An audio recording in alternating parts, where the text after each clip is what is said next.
Hello friends, welcome to Day Trader Telugu.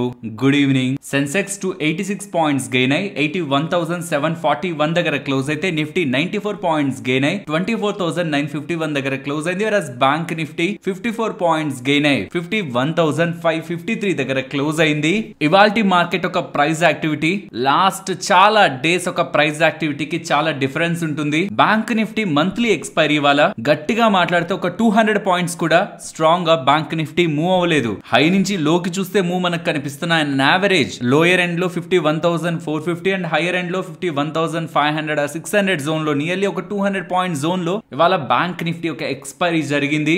And coming to Nifty recent days లో ఏదైతే మనకి హైగా ఉందో సేమ్ అదే హైస్ దగ్గర ఇవాళ మీరు అబ్జర్వ్ చేసినా నిన్న ఏదైతే రెసిస్టెన్స్ ఇవాళ కూడా అదే రెసిస్టెన్స్ దగ్గరే మార్కెట్ క్లోజ్ అయింది. యూజువల్ గా ఒక ఇంపార్టెంట్ లెవెల్స్ దగ్గరకు వస్తున్నప్పుడు ప్రీవియస్ గా స్ట్రాంగ్ డైరెక్షన్ లో ఉండి వస్తున్నప్పుడు అక్కడ కన్సాలిడేషన్ అనేది మార్కెట్ లో కనిపించడం ఒక హెల్దీ సైన్. ప్రెసెంట్ అదే మనం మార్కెట్ లో అబ్జర్వ్ చేస్తూ ఉన్నాం. అండ్ ఈవెన్ మీరు గ్లోబల్ మార్కెట్స్ ని గమనించినా సరే యుఎస్ మార్కెట్స్ లో కొంత రెడ్నెస్ మీకు కనిపిస్తుంది. దీనికి రీజన్ ఉంది, మైక్రోసాఫ్ట్ వాళ్ళ నెంబర్స్ ని పోస్ట్ చేశారు. మైక్రోసాఫ్ట్ లో క్లౌడ్ బిజినెస్ ఉంటుందా, అజూర్ బిజినెస్, ఇది మైక్రోసాఫ్ట్ కి సంబంధించిన క్లౌడ్ కంప్యూటింగ్ సర్వీసెస్ ని అందించే business. And also Microsoft entire divisions లో ఫాస్టెస్ట్ గ్రోయింగ్ బిజినెస్. అందులో స్లో డౌన్ కనిపించేసరికి ఓవరాల్ రిజల్ట్స్ ని మార్కెట్ నెగిటివ్ అనుకుంది. బట్ అవి మిక్స్డ్ గానే ఉన్నాయి, మరీ వర్స్ట్ గా లేవు. స్టాక్ 3% డౌన్ అయింది. దాంతో యుఎస్ మార్కెట్స్ డౌన్ అయ్యాయి అండ్ ఏషియన్ మార్కెట్స్ మీద కూడా ఇంపాక్ట్ పడింది. But later Asian markets recover అయ్యాయి. ఆల్సో ఇవాళ ఓపెన్ అయిన యూరోపియన్ మార్కెట్స్ కూడా మన మార్కెట్స్ ఒక పాజిటివిటీకి లాస్ట్ లో వచ్చిన స్మాల్ ర్యాలీ ఉంది కదా, దానికి European market one of the important reason గా కనిపిస్తున్నాయి. ఇవాళ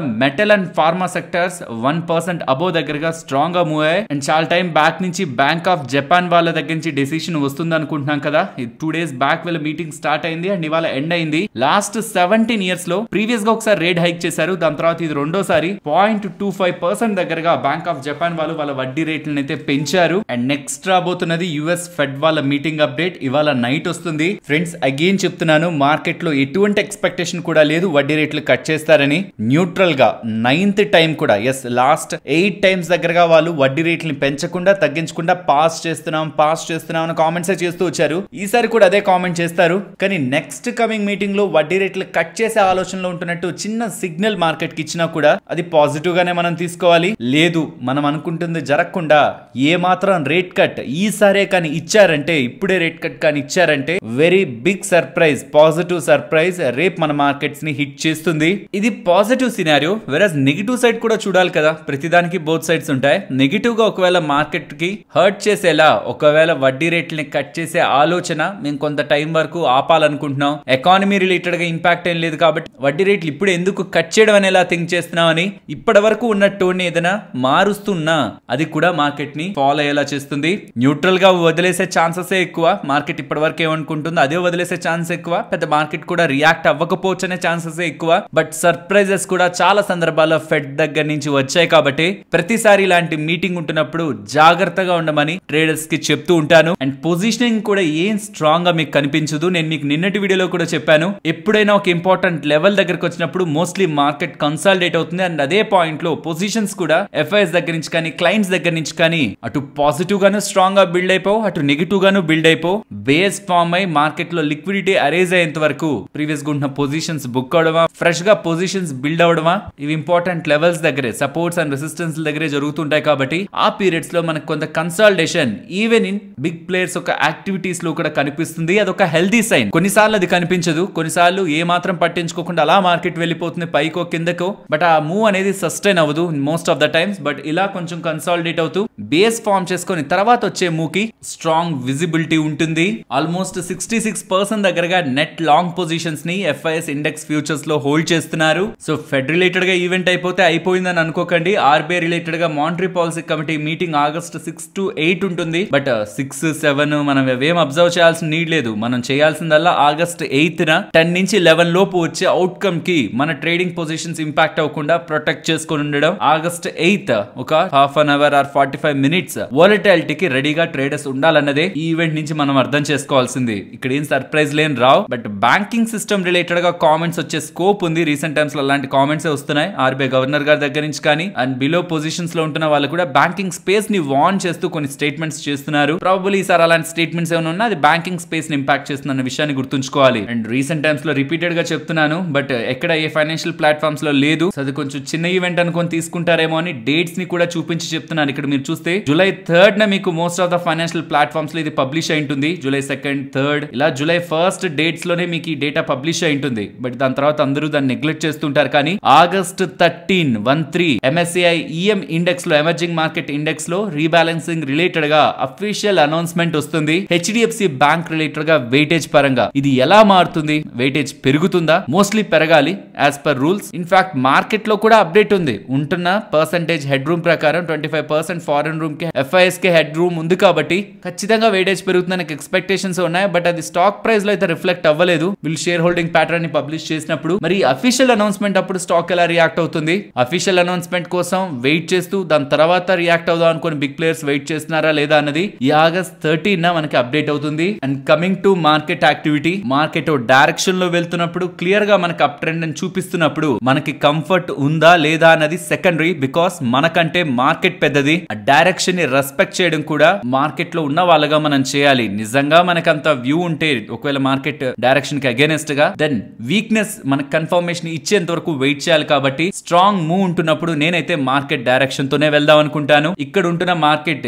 ఈ జోన్స్ దగ్గర కన్సాలిడేట్ అయ్యి ఫర్దర్ గా 25 to 50 వరకు కూడా టాప్ సైడ్ మూవ్ అవుతుందని ఎక్స్పెక్ట్ చేస్తాను. ద వర్స్ట్ కేస్ ఇవాళ ఫెడ్ ఈవెంట్ ఉంది. ఏమాత్రం ఒకవేళ గ్యాప్ డౌన్ అయినా సరే మార్కెట్ లో ఒకవేళ స్ట్రెంత్ ఉంటే మళ్ళీ ఎండ్ ఆఫ్ ద డే ఈ జోన్స్ దగ్గరగానే వచ్చి క్లోజ్ అవ్వాలి. లేదు in the worst case down side కి వెళ్తున్నా బిలో 24,200 వెళ్ళనంత వరకు కూడా, ఇంట్రాడే లో వెళ్ళి క్లోజ్ అవనంత వరకు కూడా అన్నెసరీగా మార్కెట్ కి ప్రెసెంట్ ఉంటున్న డైరెక్షన్ కి అగేనెస్ట్ గా నెగిటివ్ గా థింక్ చేయాలన్న స్టెప్ అయితే నేను తీసుకోను. పర్సనలీ నేను మార్కెట్ ని ఫర్దర్ గా కూడా ఇదే ప్రైస్ యాక్షన్ కంటిన్యూ అవుతూ ఉంటే స్ట్రాంగ్ గానే చూస్తూ ఉన్నాను. ఫ్రెండ్స్, ఇలా మార్కెట్ లో ఉన్న టోటల్ డేటాను ఎక్స్ప్లెయిన్ చేస్తూ వీడియోని ఇలా మీ ముందుకు తీసుకురావడానికి మేము పెడుతున్న ఎఫర్ట్స్ మీకు వాల్యుబుల్ గా అనిపిస్తూ ఉంటే మన వీడియోని తప్పకుండా లైక్ చేయండి. ఫ్రెండ్స్, నిన్న సెబీ రిలేటెడ్ గా ఉంటున్న కొత్త రూల్స్ గురించి ఎక్స్ప్లెయిన్ చేస్తూ వీడియోలో చెప్పాను. అండ్ ఏదైతే గతంలో మార్కెట్ లో ఉంటున్న స్పెక్యులేషన్స్ ఉన్నాయో అదే విధంగానే సెబీ రూల్స్ కూడా ఉన్నాయి. కాబట్టి ఈ వీడియోలో సెబీ FNO న్యూ రూల్స్ వీడియోలో క్లియర్ గా మనం ఏదైతే బోర్డ్ పైన ఎక్స్ప్లెయిన్ చేస్తూ మాట్లాడుకున్నామో అదే నెక్స్ట్ కమింగ్ డేస్ లో మార్కెట్ లోకి రానుంది. ఆప్షన్ బయర్స్ కి ఏదైనా ఇంపాక్ట్ ఉంటుందా? ఎవరి దగ్గర అయితే ఒక 15,000 కి మించి ఆప్షన్ బయర్స్ డబ్బులు పెట్టుకొని ఉంటారో వాళ్ళకి ఎటువంటి ఇంపాక్ట్ ఉండదు. బట్ ఆప్షన్ సెల్లర్స్ కి మాత్రం 1 లాటు 2 లాట్లు చేసుకుంటున్న సెల్లర్స్ కి మాత్రం ఇనిషియల్ గా ఫస్ట్ వాళ్ళు 1-2 లాట్లతో చేసే వాళ్ళు నెక్స్ట్ ఒక లాట్ అమ్మాలన్నా అమ్మలేరు. 6 months తర్వాత నుంచి అయితే ఏకంగా 20 to 30 lakhs తీసుకువెళ్తారంటున్నారు. కాబట్టి కాంట్రాక్ట్ సైజ్ ని నిఫ్టీ రిలేటెడ్ గా అయితే 4 లాట్లు ఇప్పుడు సెల్ చేస్తున్న వాళ్ళే నెక్స్ట్ ఫ్యూచర్ లో 1 లాట్ ని సెల్ చేయగలరు. బ్యాంక్ నిఫ్టీ పరంగా ప్రెసెంట్ 3 లాట్లు సెల్ చేయగలిగే క్యాపిటల్ ఉంటున్న వాళ్ళే ఫ్యూచర్ లో 1 లాట్ ని సెల్ చేయగలరు. ఇది దాని రిలేటెడ్ గా ఉంటున్న ఇంపాక్ట్. రూల్స్ ఎన్నైనా ఉండనివ్వండి, ఇంపాక్ట్ అయితే అది మన దగ్గర ఉంటున్న డబ్బులతో మనం ఏం చేయగలం అది మనకు తెలియాలి. దీనికి నితిన్ కామత్ గారు ఇంట్రెస్టింగ్ ఒక స్టేట్మెంట్ అయితే చేశారు. ఆప్షన్స్ రిలేటెడ్ గా పెద్ద ఏం ఇంపాక్ట్ ఉండదు. బికాస్ సెల్లర్స్ తక్కువే ఉంటారు మార్కెట్ లో, బయర్స్ ఎక్కువ ఉంటారు. 15,000 కి మించి క్యాపిటల్ ఉంటున్న వాళ్ళు మోస్ట్లీ చాలా మంది ఉంటారు కాబట్టి వాళ్ళకేం ఇంపాక్ట్ ఉండదు. కానీ ఫ్యూచర్స్ రిలేటెడ్ గా ఇంపాక్ట్ ఉంటుంది అంటున్నారు. ఎందుకంటే ఆప్షన్ సెల్లింగ్ చేస్తే మనకి ఎంత డబ్బులు అయితే అవుతుందో, ఒక లాట్ చేయాలంటే ఎంత డబ్బులు అయితే అవుతుందో సెల్ చేయడానికి, ఫ్యూచర్స్ ని బై చేయాలన్నా అంతే డబ్బులు, సెల్ చేయాలన్నా అంతే డబ్బులు. కాబట్టి ఫ్యూచర్స్ మార్కెట్ ఇంపాక్ట్ అవుతుంది అంటున్నారు. అండ్ ఏదైతే నిన్నటి వీడియోలో మాట్లాడుకున్నామో IIFL సెక్యూరిటీస్ వాళ్ళు కూడా సెబీ రిలేటెడ్ గా వచ్చిన ప్రపోజల్స్ పై సేమ్ ఒపీనియన్ ని వ్యక్తం చేస్తున్నారు. వీక్లీ ఆప్షన్ ఎక్స్పైరీస్ ని రిమూవ్ చేయడం కారణంగా వాల్యూమ్స్ మీద ఇంపాక్ట్ ఉంటుందని, 2 నుంచి 3 రెట్లు దగ్గరగా కాంట్రాక్ట్ సైజ్ పెంచడం కారణంగా ఇందాక అనుకున్నాం కదా, నిఫ్టీలో అయితే 4 times దగ్గరగా కాంట్రాక్ట్ సైజ్ పెరుగుతుంది. సో ఇప్పుడు 4 లాట్లు చేయగలిగే డబ్బులు ఉండే వాళ్ళే, అది బయింగ్ లో కానీ సెల్లింగ్ లో కానీ 4 లాట్లు కొనగలిగే శక్తి ఉన్న వాళ్ళు, డబ్బులు ఉన్న వాళ్ళే ఫ్యూచర్ లో 1 లాట్ ని కొనగలరు. కాబట్టి చిన్న రీటైల్ ఇన్వెస్టర్స్ ఆప్షన్ బయింగ్ లో ఇంపాక్ట్ ఏమవ్వరు. ఎందుకంటే 15,000 మోస్ట్లీ అందరి దగ్గర ఉండొచ్చు. లేదు ఒకవేళ 15,000 20,000 కూడా లేని వాళ్ళు, ఒకవేళ 5,000 6,000 రూపీస్ తోనే ఆప్షన్ బయింగ్ చేసే వాళ్ళు ఎవరైనా ఉంటుంటే మీరు దయచేసి దూరంగా వెళ్లి ఆప్షన్స్ ని కొనే ప్రయత్నం చేయకండి. ఫ్యూచర్ లో ఈ రూల్స్ మారిన తర్వాత, ఇప్పుడు అలా మారో కన్సల్టేషన్ పేపర్ ఇది, next draft, next final rules వస్తాయి. బట్ దూరం వెళ్లి కొనే ప్రయత్నం ఎప్పుడు చేయకండి. థీటా అనేది ఒకటి ఉంటుంది. ఇందామనికి రాకపోతుంటే మీకు మీ డెల్టా రిలేటెడ్ గా వాల్యూ ఉండదు. అల్టిమేట్ గా మీరు దాంట్లో డికే తప్పితే ఏం చూడరు. చూడరు. అండ్ మార్జిన్ రిక్వైర్మెంట్స్ ని పెంచడం కారణంగా లిక్విడిటీ ఇంపాక్ట్ అవుతుందని ఇలా అప్డేట్స్ అయితే చేస్తున్నారు. అల్టిమేట్ గా ఈ రూల్స్ FNO అయితే హిట్ చేస్తాయి. బట్ బయర్స్ నా సెల్లర్స్ నా అంటే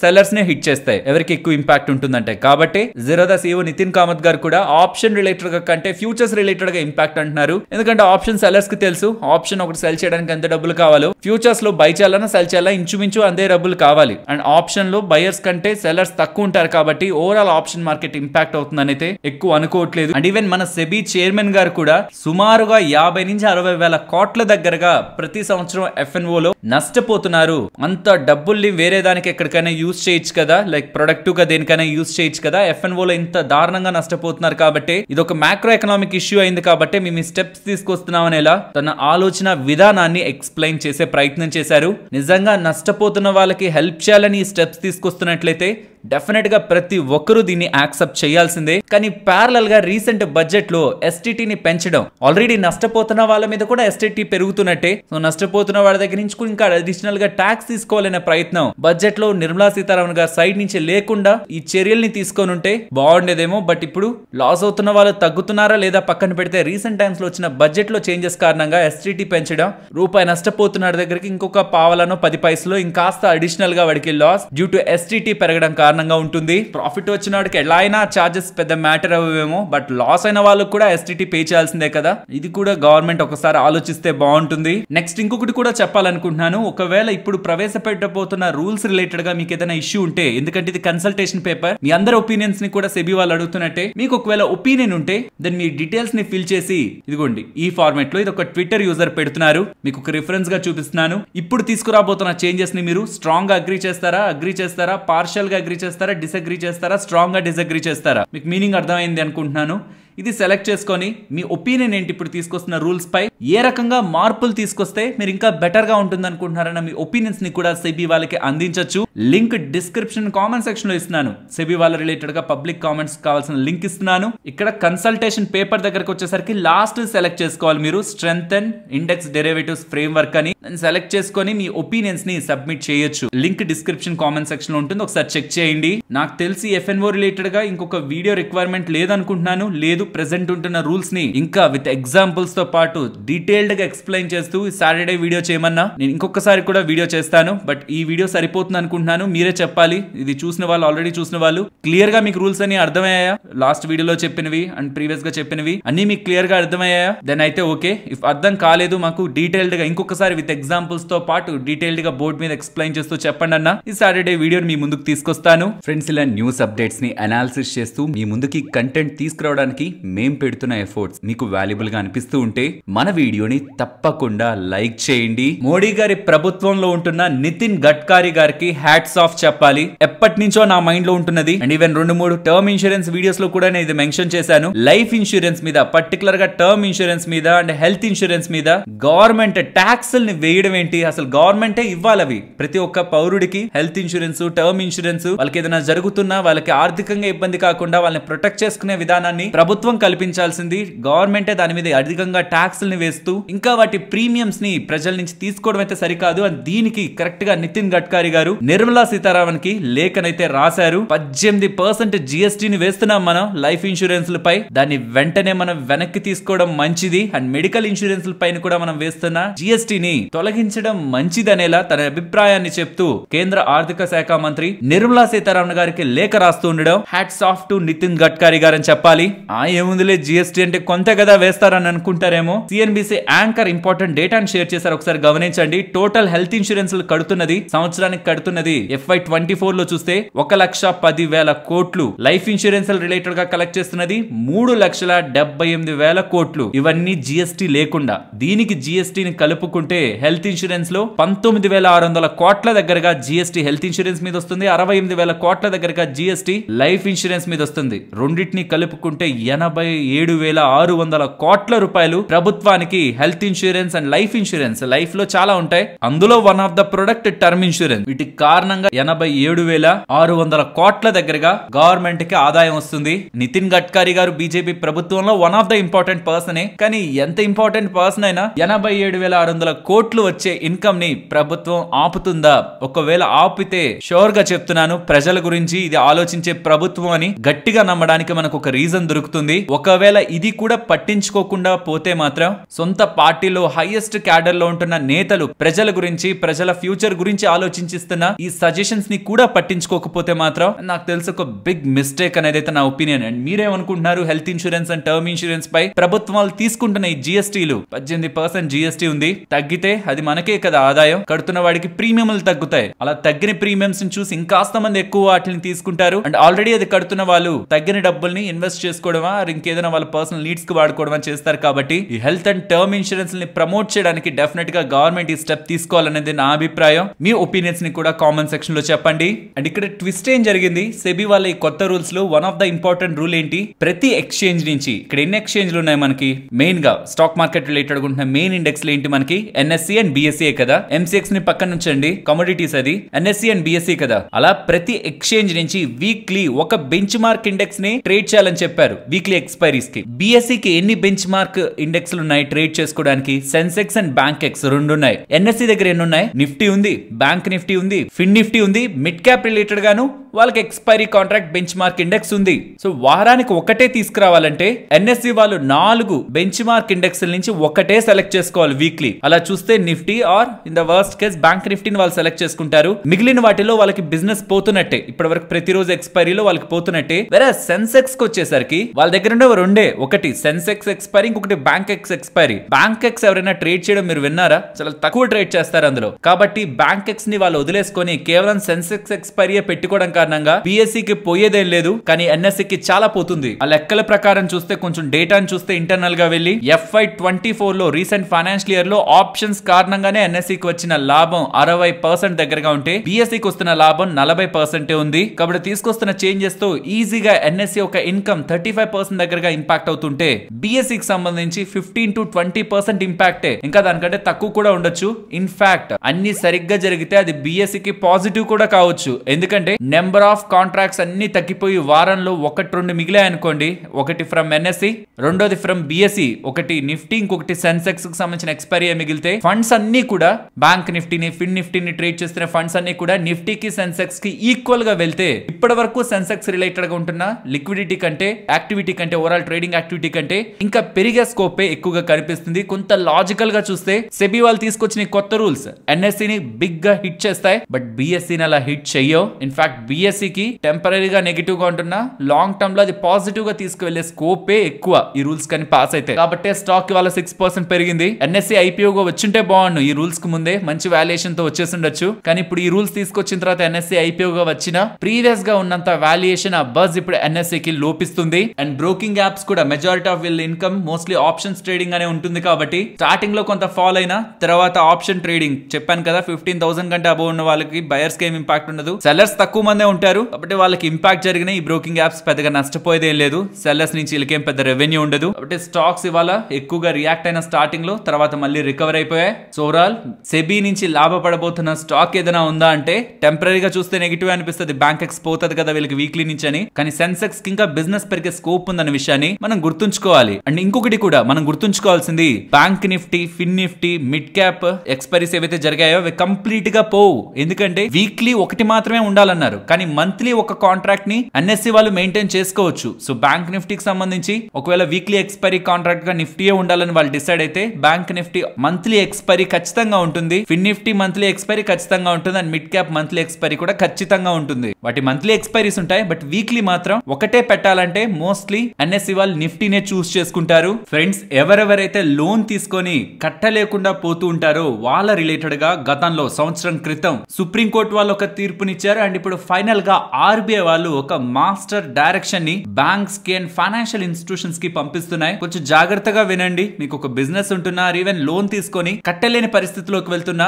ఆర్బీఐ వాళ్ళు ఏం చెప్తున్నారు అనేది ఇక్కడ సింపుల్ గా మీకు టెక్స్ట్ రూపంలో రిప్రజెంటేషన్ ఉంటుంది. నేను మీకు అర్థమయ్యే విధంగా చెప్తాను. 3 months లో ప్రెసెంట్ తీసుకొస్తున్న కొత్త రూల్స్ అమల్లోకి వస్తాయి. ఎవరెవరి మీద అయితే 25 లక్షల అంతకంటే ఎక్కువ అప్పుల భారం ఉంటుందో వాళ్ళు ఈవెన్ కట్టగలిగే పొజిషన్ లో ఉన్నా సరే, అంటే కొంతమంది దగ్గర ఎలా ఉంటుందంటే బ్యాంక్స్ దగ్గర దగ్గర లోన్ తీసుకుంటారు, ఒక సర్టైన్ పోర్షన్ తో బిజినెస్ స్టార్ట్ చేద్దామనో ఏదైనా రీజన్ తోనో. ఒకవేళ అది ఫెయిల్యూర్ అయింది అనుకోండి, ఈవెన్ వాళ్ళ అకౌంట్స్ లో డబ్బులు ఉంటున్నా ఎక్కడ ఈ లోన్ కట్టాల్సి వస్తుందా అని ఆ డబ్బుల్ని డైవర్ట్ చేయడం, వేరే బ్యాంక్స్ కి పెట్టేయడం, లేకపోతే వాళ్ళ రిలేటివ్స్ కి ట్రాన్స్ఫర్ చేసేయడం, లేకపోతే విత్డ్రాల్ చేయడం, ఇంక్వేటిలోనే ఇన్వెస్ట్ చేసేయడం, ఇలాంటివి కానీ చేస్తున్నట్లయితే బ్యాంక్స్ కి కట్టగలిగి స్టిల్ కట్టకుండా డైవర్ట్ చేస్తున్నట్లయితే వాళ్ళ రిలేటెడ్ గా ఫస్ట్ షోకాజ్ నోటీస్ ఇవ్వమని, ఆ షోకాజ్ నోటీస్ కి 21 రోజుల్లోపు తన రెస్పాండ్ అయితే తర్వాత రివ్యూ కమిటీకి పంపించి అక్కడి నుంచి కూడా వస్తున్న అప్డేట్స్ ని ఆ లోన్ తీసుకున్న తనకు అందిస్తూ ఇద్దరి సైడ్ నుంచి ఉంటున్న వాదల్ని పూర్తిగా విని అప్పటికి తను తప్పు చేశాడని డిసైడ్ అయితేనే తనని విల్ఫుల్ డిఫాల్టర్ గా ప్రకటించాల్సిందిగా ఆర్బీఐ వాళ్ళు అప్డేట్ చేస్తున్నారు.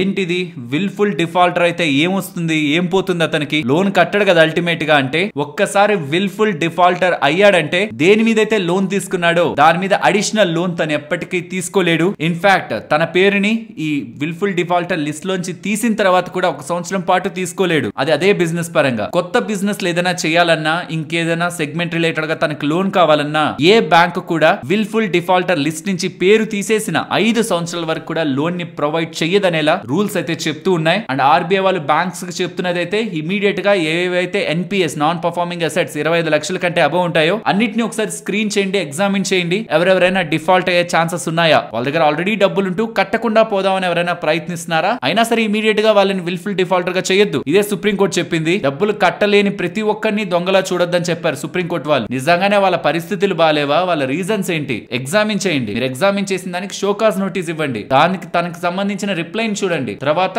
కమిటీ సూచనల మేరకు అంతా తనకు ఆపోజిట్ గా ఉంటేనే తనని విల్ఫుల్ డిఫాల్టర్ గా పెట్టాలనేలా ఆర్బీఐ వాళ్ళు గైడ్ లైన్స్ అయితే లోన్స్ తీసుకుంటున్న వాళ్ళకి ఎలాంటి ట్రీట్మెంట్ ని ఫర్దర్ గా ఇవ్వాలన్న దానికి బ్యాంక్స్ కి ఆదేశాలను అయితే సెండ్ చేస్తున్నారు. ఇది ఒక final declaration. And real estate లో తీసుకొచ్చిన చేంజెస్ కారణంగా చాలా మంది రియల్ ఎస్టేట్ లో ఉంటున్న వాళ్ళు అండ్ ప్రాపర్టీ ఉంటున్న వాళ్ళు అసహనాన్ని వ్యక్తం చేస్తున్నారని, దీని రిలేటెడ్ గా ప్రపోజల్స్ కూడా కేంద్ర ప్రభుత్వం దగ్గరికి వెళ్ళాయని, ఎలా అయితే new tax regime, old tax regime అని రెండింటిని ఉంచారో ఇప్పటి వరకు ఇన్కమ్ ట్యాక్స్ ని ఫైల్ చేస్తున్న వాళ్ళకి, అలాగే 20% ట్యాక్స్ విత్ ఇండెక్సేషన్ ఒక ఆప్షన్ గా, 12.5% ట్యాక్స్ వితౌట్ ఇండెక్సేషన్ ఇంకొక ఆప్షన్ గా రియల్ ఎస్టేట్ లో ఉంటున్న వాళ్ళకి ప్రొవైడ్ చేయాలని, ఎవరికి ఏది లాభం ఉంటుంది సెలెక్ట్ చేసుకుంటారని, అట్లీస్ట్ బిఫోర్ 2024 ఈ బడ్జెట్ ప్రవేశపెట్టక ముందు వరకు కొన్న ప్రాపర్టీస్ కైనా ఈ వెసులుబాటుని ఇవ్వాలనేలా రియల్ ఎస్టేట్ వాళ్ళు గవర్నమెంట్ ని అప్రోచ్ అయ్యారని, అండ్ దీనిపైన ప్రెజెంట్ గవర్నమెంట్ ఆలోచించి త్వరలోనే దీనిపై ఒక డెసిషన్ తీసుకోవడానికి కూడా గవర్నమెంట్ థింక్ చేస్తుందనేలా సిఎన్బిసి వాళ్ళైతే అప్డేట్స్ చేస్తున్నారు.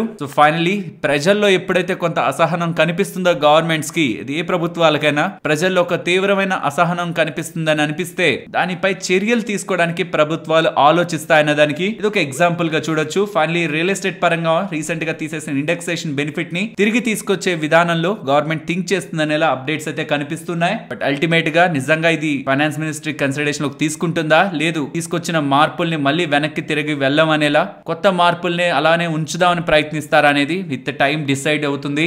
నెక్స్ట్ కేఫిన్ టెక్నాలజీ స్టాక్ ఇవాళ మీకు బాగా పెరిగినట్లు కనిపిస్తుంది కదా. దీని రిలేటెడ్ గా ఉంటున్న అప్డేట్ మనకి వీళ్ళు various investor road shows in Australia August లో ప్లాన్ చేసినట్లయితే కనిపిస్తుంది. సో వీళ్ళ రిలేటెడ్ గా బిజినెస్ అండ్ వీళ్ళ ఫండమెంటల్స్ ని ఎక్స్ప్లెయిన్ చేస్తూ ఇన్వెస్టర్స్ ని అట్రాక్ట్ చేసే ప్రయత్నం వీళ్ళు చేస్తున్నారనేలా అప్డేట్స్ అయితే కనిపిస్తూ ఉన్నాయి. యాక్చువల్లీ వీళ్ళు జూలై 26th అనుకుంటాను నెంబర్స్ ని పోస్ట్ చేశారు. నెంబర్స్ బాగున్నాయి. ప్రాబబ్లీ ఆ నెంబర్స్ ని అండ్ వీళ్ళ ఫండమెంటల్స్ ని వీళ్ళు ప్రమోట్ చేసుకోవాలని ప్రయత్నిస్తున్నట్లయితే కనిపిస్తుంది. అండ్ ఫ్రెండ్స్ సెబీ వాళ్ళు కొత్తగా ఒక వెబ్సైట్ ని అయితే లాంచ్ చేశారు. ప్యాసివ్ ఫండ్స్ రిలేటెడ్ గా ఉంటున్న వెబ్సైట్ ఇది. బోత్ ఇండెక్స్ ఫండ్స్ రిలేటెడ్ గా కానీ ఈటీఎఫ్ రిలేటెడ్ గా కానీ ఈ వెబ్సైట్ లో చాలా ఇంట్రెస్టింగ్ డేటా అయితే ఉంది. ఈ ఇండెక్స్ ఫండ్స్ రిలేటెడ్ గా, ప్యాసివ్ ఫండ్స్ రిలేటెడ్ గా ఎక్స్పెన్స్ రేషియోలు కానీ ట్రాకింగ్ ఎర్రర్స్ ని కానీ దీంట్లో మీరు మంచిగా కంపేర్ చేసుకోవచ్చు. సో కొత్తగా వచ్చిన ఈ వెబ్సైట్ ని మీరు యాక్సెస్ చేయాలనుకుంటే indiapassivefunds.com అనే ఒక వెబ్సైట్ లోకి వెళ్లాల్సి ఉంటుంది. ఇందులో స్క్రీనర్స్ ఉన్నాయి. ప్రాపర్ గా కంపేర్ చేసుకోవడానికి కొంత అడ్వాన్స్డ్ గానే ఈ వెబ్సైట్ ని డిజైన్ చేశారు. కాబట్టి స్టాక్ మార్కెట్ లో ఇన్వెస్ట్మెంట్ చేస్తున్న ప్రతి ఒక్కరు, ప్యాసివ్ ఫండ్స్ లో ఇన్వెస్ట్మెంట్ చేస్తున్న ప్రతి ఒక్కరు వీలైనంత వరకు ఈ వెబ్సైట్ ను ఒక్కసారి గమనించండి. సో దట్ ఫ్యూచర్ లో మీకు ఎప్పుడు రిక్వైర్మెంట్ ఉంటున్నా ఈక్విటీ, డెట్, కమోడిటీస్ వీటి పరంగా ఉన్న అన్ని ప్యాసివ్ ఫండ్స్ లో కూడా డేటా మీకు ఇక్కడ దొరుకుతుంది. Both index funds and ETF related గా రెండింటి పరంగాను డేటా ఇక్కడ ఉంది. ఈ వెబ్సైట్ ఒక లింక్ మీకు డిస్క్రిప్షన్ అండ్ కామెంట్ సెక్షన్ లో ఇస్తున్నాను. అండ్ అలాగే ఇది ఒకసారి గమనించారా, లాస్ట్ ఫైనాన్షియల్ ఇయర్ లో మనం మినిమం బ్యాలెన్స్ మెయింటైన్ చేయలేదని కేంద్ర ప్రభుత్వం అండర్ లో ఉంటున్న బ్యాంక్స్ ఉంటాయి కదా, పబ్లిక్ సెక్టర్ బ్యాంక్స్, అది మన దగ్గర నుంచి తీసుకున్న పెనాల్టీలు ఎన్ని లక్షల్లో ఉన్నాయనుకుంటున్నారు? లక్షలు ఏంట్లే, కోట్లలో, ఎన్ని కోట్లలో ఉన్నాయనుకుంటున్నారు? 100 కాదు, 1000 కాదు, 2000 కాదు, 2331 crores ఒక్క ఫైనాన్షియల్ ఇయర్ లో. లాస్ట్ 5 ఫైనాన్షియల్ ఇయర్స్ లో 8500 crores దగ్గరగా మినిమం బ్యాలెన్స్ మెయింటైన్ చేయలేదని పబ్లిక్ సెక్టర్ బ్యాంక్స్ ప్రజల దగ్గర నుంచి డబ్బుల్ని కట్ చేస్తున్నాయి. రిచ్ వాళ్ళ దగ్గర నుంచి అయితే కాదు కదా, మోస్ట్లీ మధ్య తరగతి వాళ్ళు ఆర్ పేదవాళ్లే మెయింటైన్ చేయలేరు బ్యాంక్ లో బ్యాలెన్స్ ని. ఇంకా కూడా మినిమం బ్యాలెన్స్ మెయింటైన్ చేయకపోవడం కారణంగా పెనాల్టీలు వేయడం కరెక్ట్ కాదనేది opinion. Because most of the banks మంచిగా ఇతర ఫైనాన్షియల్ ప్రొడక్ట్స్ ద్వారా డబ్బులు సంపాదించుకుంటున్నాయి. అండ్ ఒకవేళ సుపీరియర్ సర్వీసెస్ యూజ్ చేస్తున్న యూజర్ అయితే ఒకవేళ మంచిగా ఇంటర్నెట్ బ్యాంకింగ్ కానీ తనకి ఏదైనా మంచి సర్వీసెస్ ఆ బ్యాంక్ ద్వారా పొందుతూ తనని మెయింటైన్ చేయమండం పర్లేదు. కానీ ఏటీఎం కి వెళ్లి డబ్బులు విత్డ్రాల్ చేసుకోవడం ఆర్ మినిమం బ్యాంకింగ్ సర్వీసెస్ ని వాడే వాళ్ళ దగ్గర నుంచి కూడా, because most of the public sector banks లో అలానే అకౌంట్ ని ఆపరేట్ చేస్తుంటారు కాబట్టి వాళ్ళకి ఈవెన్ ఐడియా కూడా ఉండదు వాళ్ళకి ఇలా కట్ అవుతుందా లేదా అని కూడా. డబ్బులు వేసిన వెంటనే కొంత కట్ అయిపోతుంది, ఇంకా మనం చేసేది ఏం లేదని వదిలేస్తారు. ఫైనలీ ఇదే 2331 కోట్ల రెవెన్యూని, అదే ప్రాఫిట్ లేండి, ఇంకా వాళ్ళకి ఎక్స్పెన్స్ ఏ ఉండదు దాంట్లో, ఇంత పెద్ద మొత్తంలో డబ్బుల్ని బ్యాంక్స్ కి అందించిందని, అందులో ఏ పబ్లిక్ సెక్టర్ బ్యాంక్స్ ఎంతెంత పర్సెంట్ లో పెనాల్టీని వసూలు చేశాయనేది కూడా ఇక్కడ మీకు స్క్రీన్ పైన ఉంటుంది. నెక్స్ట్ నెంబర్స్ గురించి మాట్లాడుకోవాలి ఫ్రెండ్స్. నిన్న మార్కెట్ క్లోజ్ అయ్యాక వచ్చిన నెంబర్స్ లైక్ గెయిల్ నెంబర్స్ కానీ, 361 రిలేటెడ్ గా వచ్చిన నెంబర్స్ కానీ, టోరెంట్ పవర్ నెంబర్స్ కానీ, అండ్ అజంతా ఫార్మా నెంబర్స్ ఇవెంత స్ట్రాంగ్ గా ఉన్నాయనేది నిన్న మార్కెట్ క్లోజ్ అయిన తర్వాత వచ్చిన వీడియోలోనే మనం డిస్కస్ చేసుకున్నాం. తర్వాత వచ్చిన ఇంపార్టెంట్ నెంబర్స్ ని ఇప్పుడు మనం మాట్లాడుకుందాం. ఫస్ట్ M&M నెంబర్స్ గురించి మాట్లాడుకోవాలి. ఓవరాల్ వీళ్ళ నెంబర్స్ మార్కెట్ ఎస్టిమేట్స్ కి నియర్ గానే ఉన్నాయి. బట్ ఇంట్రెస్టింగ్ గా గమనించాల్సింది వీళ్ళ ఆటో సెగ్మెంట్ లోను అండ్ SUV సెగ్మెంట్ లోను వీళ్ళ మార్కెట్ షేర్ ని పెంచుకున్నారు అండ్ మార్జిన్స్ ని కూడా పెంచుకున్నారు. ఆటో సెగ్మెంట్ రిలేటెడ్ గా 130 బేసిస్ పాయింట్స్ దగ్గరగా margins year on year comparison లో పెరుగుతుంటే, ట్రాక్టర్ సెగ్మెంట్ పరంగా కూడా 100 బేసిస్ పాయింట్స్ దగ్గరగా మార్జిన్స్ పెరుగుతున్నాయి. అండ్ ఈవెన్ మార్కెట్ షేర్ కూడా SUV సెగ్మెంట్ లో 130 basis points and tractor segment లో 180 బేసిస్ పాయింట్స్ దగ్గరగా వీళ్ళ మార్కెట్ షేర్ ని కూడా ఇంప్రూవ్ చేసుకున్నారు. Overall numbers in line with market expectations ఉన్నాయి. And even margins and market share ని కూడా వీళ్ళు ఇయర్ ఆన్ ఇయర్ కంపారిజన్ లో స్ట్రాంగ్ గా ఇంప్రూవ్ చేసుకుంటున్నారు. నెక్స్ట్ ఇండస్ టవర్స్ నెంబర్స్ గురించి మాట్లాడుకోవాలి. Very strong expansion in operating profit margin కనిపిస్తుంది కదా మీకు. ఈవెన్ ప్రాఫిటబిలిటీ కూడా సిగ్నిఫికెంట్ గా ఇంప్రూవ్ అయినట్లు కనిపిస్తుంది. దీనికి ప్రధానమైన కారణం వోడాఫోన్ ఐడియా రిలేటెడ్ గా గతంలో మాకు లాస్ వచ్చేస్తుందని ప్రావిజనింగ్ చేసిన డబ్బుల్ని 760 కోట్లని ప్రెసెంట్ రివర్స్ చేసుకునేసరికి ప్రాఫిటబిలిటీ అండ్ మార్జిన్స్ పెరిగినట్లు మనకు కనిపిస్తుంది. వాటిని తీసి చూస్తే ఇండస్ టవర్స్ నెంబర్స్ అంత స్ట్రాంగ్ గా ఏం లేవు. అండ్ ఈవెన్ వీళ్ళు బైబ్యాక్ ని ప్రకటించారు. 465 రూపీస్ పర్ షేర్ లో 2640 క్రోర్ పెట్టి 2.1% వాటా దగ్గరగా బైబ్యాక్ చేస్తారని. అది కూడా ఇంట్రెస్టింగ్ గా సిగ్నిఫికెంట్ హైక్ తో ఉన్న బైబ్యాక్ కూడా కాదు కాబట్టి మార్కెట్ ఈ నెంబర్స్ కి బైబ్యాక్ కి పెద్ద రియాక్ట్ అవ్వలేదు. బట్ ఓవరాల్ నెంబర్స్ ని చూసినప్పుడు సిగ్నిఫికెంట్ గా మార్జిన్స్ ఇంప్రూవ్ అయ్యాయి. ప్రాఫిటబిలిటీ ఇయర్ ఆన్ ఇయర్ లో 43% ఇంప్రూవ్ అయింది కదా అని అనుకుంటాం. కానీ అగైన్ చెప్తున్నాను, అది వోడాఫోన్ ఐడియా రిలేటెడ్ గా చేసిన ప్రావిజనింగ్ ని వెనక్కి తీసుకురావడం కారణంగా వచ్చిన hike. Next Tata consumer products గురించి మాట్లాడుకోవాలి. వీళ్ళ food, beverages and international business పరంగా ఇన్ లైన్ విత్ అండ్ ఇంకొంత బిలో మార్కెట్ ఎక్స్పెక్టేషన్స్ లోనే ఓవరాల్ నెంబర్స్ ఉన్నాయి. అండ్ ఇక్కడ మీరు కొంత క్లోజ్ గా నెంబర్స్ ని గమనించారంటే రెవెన్యూ 16.3% పెరిగాయి, మార్జిన్స్ కూడా సేమ్ గానే ఉన్నాయి. బట్ నెట్ ప్రాఫిట్ దగ్గరకు వచ్చేసరికి 14.5% డ్రాప్ కనిపిస్తుంది కదా. దీనికి ప్రధానమైన కారణం వీళ్ళ ఫైనాన్సింగ్ కాస్ట్ అండ్ డిప్రిసియేషన్ పెరగడం కారణంగా.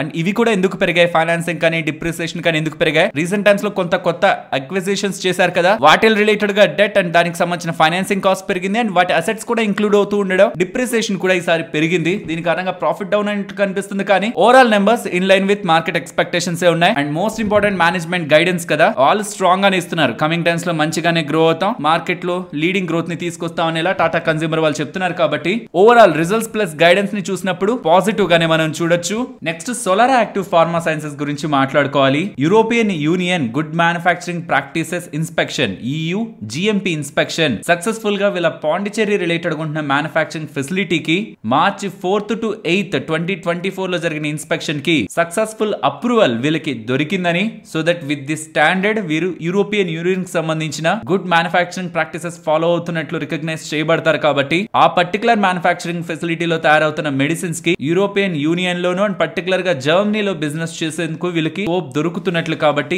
ఈ అప్డేట్ ని మార్కెట్ పాజిటివ్ గా తీసుకుంది. నెక్స్ట్ గ్రీన్ ప్లై ఇండస్ట్రీస్ వాళ్ళ నెంబర్స్ ని పోస్ట్ చేశారు. వీళ్ళ revenues, margins, operating profit and profit year on year comparison లో స్ట్రాంగ్ గా ఇంప్రూవ్ చేసుకోగలిగారని వీళ్ళు మార్కెట్ కి, ఎక్స్చేంజెస్ కి అప్డేట్ చేస్తూ ఉండడం. స్టాక్ ఇవాళ ఇలా స్ట్రాంగ్ గా గెయిన్ అయింది. రీసెంట్ టైమ్స్ లో ఇన్ఫ్రాస్ట్రక్చర్ యాక్టివిటీ, పర్టికులర్ గా హోమ్ ఇంటీరియర్స్, అందులోనూ MDF రిలేటెడ్ గా యూజ్ చేస్తున్న ప్రొడక్ట్స్ రిలేటెడ్ గా డిమాండ్ పెరుగుతూ ఉండడం, వీళ్ళ ప్రొడక్ట్స్ రిలేటెడ్ గా కూడా డిమాండ్ స్ట్రాంగ్ గా పెరుగుతుందని ఫ్యూచర్ గైడెన్స్ ని కూడా వీళ్ళు స్ట్రాంగ్ గానే ఇచ్చారు. అండ్ క్రాంప్టన్ కన్స్యూమర్ వాళ్ళు కూడా వాళ్ళ నెంబర్స్ ని పోస్ట్ చేశారు. వీళ్ళ నెంబర్స్ కూడా year on year comparison and quarter on quarter comparison లో కూడా ఇవి యాక్చువల్లీ ఇయర్ ఆన్ ఇయర్ లోనే కంపేర్ చేయాల్సిన నెంబర్స్. ఇలా చూస్తున్నప్పుడు వీళ్ళ రెవెన్యూ లోను, మార్జిన్ లోను, ప్రాఫిటబిలిటీలో కూడా స్ట్రాంగ్ గ్రోత్ అనేది మనకు కనిపిస్తుంది. అండ్ వీళ్ళ బిజినెస్ డివిజన్స్ డివిజన్స్ అయిన ECD lightning business loan year on year లో స్ట్రాంగ్ గ్రోత్ ని తీసుకొచ్చారు. And further growth prospects related గా కూడా మేనేజ్మెంట్ దగ్గర నుంచి పాజిటివ్ డేటా ఇన్వెస్టర్ ప్రెజెంటేషన్ లో అయితే కనిపిస్తూ ఉంది. నెక్స్ట్ యాక్షన్ కన్స్ట్రక్షన్ గురించి మాట్లాడుకోవాలి. స్టాక్ ఇవాళ డౌన్ అయింది కానీ నెంబర్స్ బ్యాడ్ గా ఏం లేవంతా. క్వార్టర్ ఆన్ క్వార్టర్ కంపారిజన్ లో కొంత వీక్నెస్ కనిపిస్తుంది, బట్ అది expected. Year on year comparison లో గుడ్ గ్రోత్ ఉంది.